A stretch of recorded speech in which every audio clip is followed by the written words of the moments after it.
சத்தியவசன நிகழ்ச்சியை பார்த்து கொண்டிருக்கான ஒருக்கும் எனது அன்பான வாழ்த்துதல்களை தெரிவித்துக் கொள்கிறேன். இந்நிகழ்ச்சியானது உங்களுக்கு அநேகருக்கு ஆசீர்வாதமாக இருப்பதை குறித்து நீங்கள் சொல்லுவதை குறித்து நாங்கள் மிகவும் மகிழ்ச்சி அடைகிறோம். அண்மையில் யாராவது உங்களுக்கு ஏதாவது ஒரு வார்னிங் எச்சரிப்பண்ணு கொடுத்துருந்தாங்களா? அண்மையிலே உலகத்திலே நடக்கிறதான கிரிக்கெட் போட்டி IPL நடக்குது, வெவ்வேறு கிரிக்கெட் போட்டிகள் நடக்குது. நீங்கள் பார்த்தீங்கன்னு சொன்னால் அந்த வார்னிங் கொடுப்பார்கள், எச்சரிப்பு கொடுப்பார்கள்.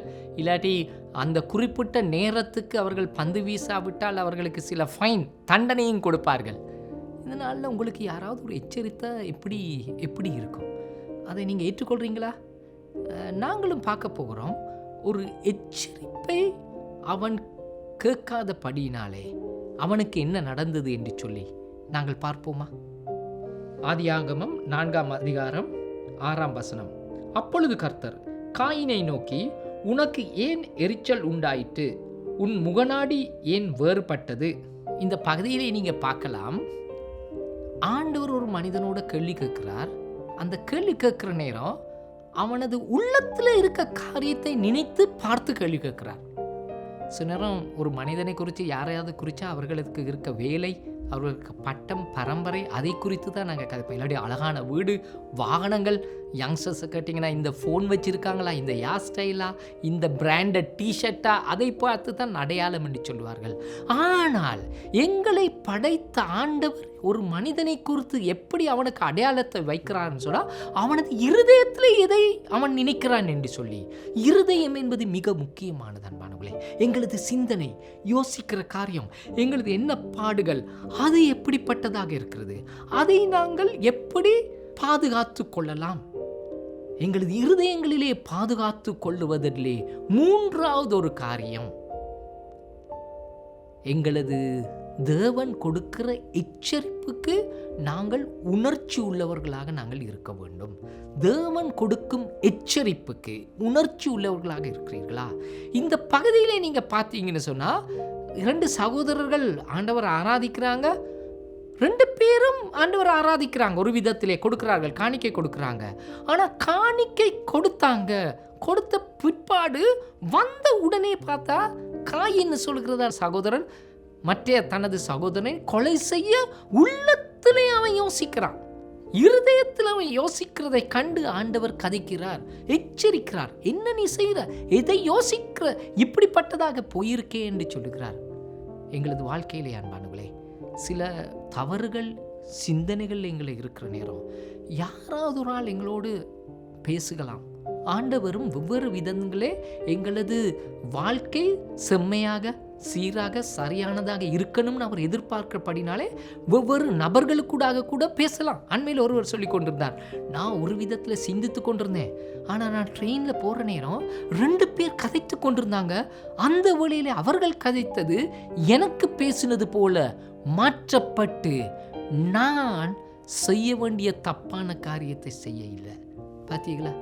தேவனுக்காக இல்லாட்டி இயேசுவானவரை நான் வழிபடுகிறேன், பின்பற்றுகிறேன் என்று சொல்லுகிறதான பிள்ளைகள், மக்களான நாங்கள், தேவன் எங்களோடு பேசுகிறார்னா, ஆண்டவர் இதை செய்யாத, இதை செய்யன்னு சொன்னார்னா அதை நாங்கள் செய்கிறோமா?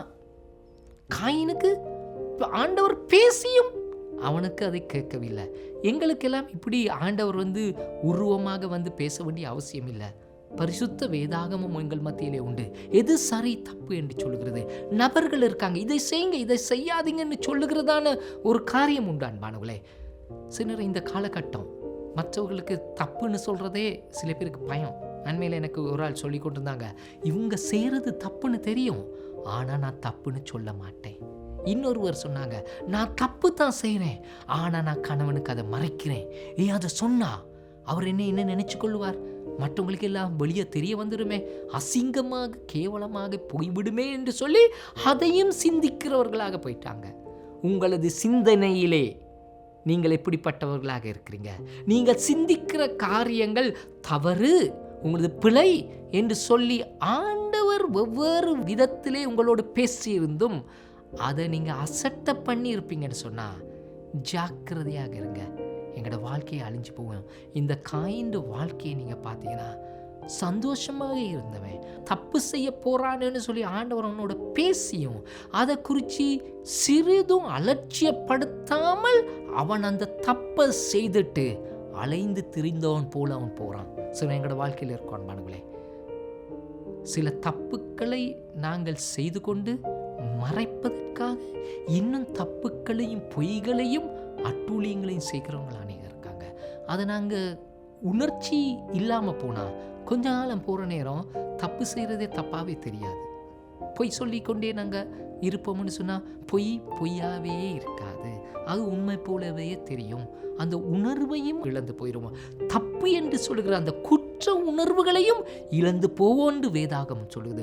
பரிசுத்த ஆவியானவரின் சத்தத்துக்கு செவி கொடாதவனுக்கு தொடர்ந்து பரிசுத்த ஆவியானவர் சொல்ல மாட்டார், பேச மாட்டார். இந்த காலகட்டம் நீங்கள் நினைக்கிறீங்களா, ஆண்டவர் என்னோடு பேச இல்லை, ஆண்டவர் என்னோடு இடர்பட இல்லைன்னு? உங்களோட வாழ்க்கையில் தப்பான காரியங்கள் நீங்கள் சிந்தித்து கொண்டிருக்கலாம், செயல்பட்டு கொண்டிருக்கலாம். அதை நீங்கள் விடாட்டி ஆண்டவர் உங்களோடு பேச மாட்டார். அதே நேரம் இந்த உலகத்திலே மக்கள் சுற்றி வர இருக்கவங்க பிழை செய்வாங்க. நீங்கள் அண்மையில் யாரும் பிழை செய்கிறவங்கள கண்டும் காணாத மாதிரி போனீங்களா? அது உங்களோட வீதியிலையா இருக்கலாம். சில நேரம் கதைக்க கஷ்டம். நீங்கள் படிக்கிறதான யூனிவர்சிட்டியில் நடக்கிறதான அநியாயங்கள் தட்டி கேட்க பயம்.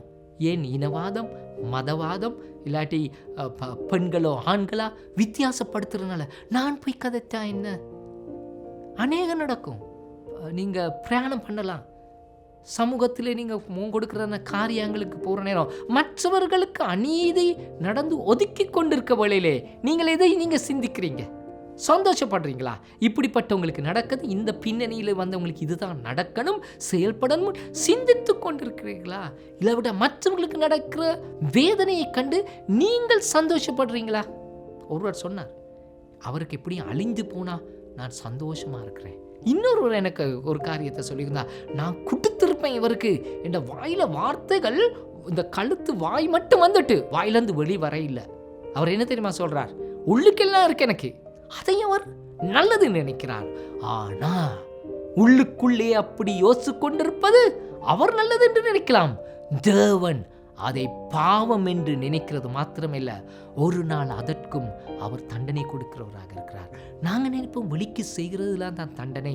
இல்லை, எங்களை படைத்த இயேசுவானவர் நான் எதை சிந்திக்கிறேன், என்ன விதத்திலே சிந்திக்கிறேன் என்பதை சரியான விதத்திலே மன்னிப்பு கேட்காவிட்டால் அதற்கும் அவர் அண்டையிலே நாங்கள் நியாய தீர்ப்புக்கு செல்ல வேண்டியிருக்கோம். அன்பானங்களே, இந்த நாளில் உங்கள் மத்தியிலே கேட்குற காரியம் அன்பானங்களே, உங்களது சிந்தனையை, உங்களது இருதயத்தை நீங்கள் பாதுகாத்து கொள்வதற்கு எப்படி போராடுறீர்கள்?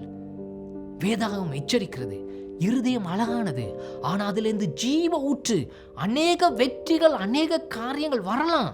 அதை நீ எல்லா காவலோடும் பாதுகாத்து கொண்டால் மாத்திரமே அந்த உள்ளான வாழ்க்கையின் வெற்றியே பகிரங்க வாழ்க்கையின் வெற்றியாக மாறும். தனிமையிலே வெற்றி பெற்றவர்கள் தான் பகிரங்கத்திலே வெற்றி பெறுவார்கள். உங்களது வாழ்க்கையிலே எப்படிப்பட்ட எண்ணங்களோடு நீங்கள் வாழுகிறீர்கள்? மற்றவங்க உங்களை குறை சொல்லி தப்புன்னு சொன்னதில் மன்னிப்பு கேட்டிருக்கீங்களா? அவர்கள் உங்களை சொன்னதை ஏற்றுக்கொண்டிருக்கிறீர்களா? ஜெபம் செய்வோமா? கடந்த வாரத்திலும் என்னோடு ஆண்டவர் பேசினார், என்ற தப்பை உணர்த்தினார். ஆனால் நான் அதுக்கு செவிசாய்க்கவில்லை. தேவனது சத்தத்துக்கு நான் உணர்வுள்ளவனாக இல்லாமல் இருந்தேன்.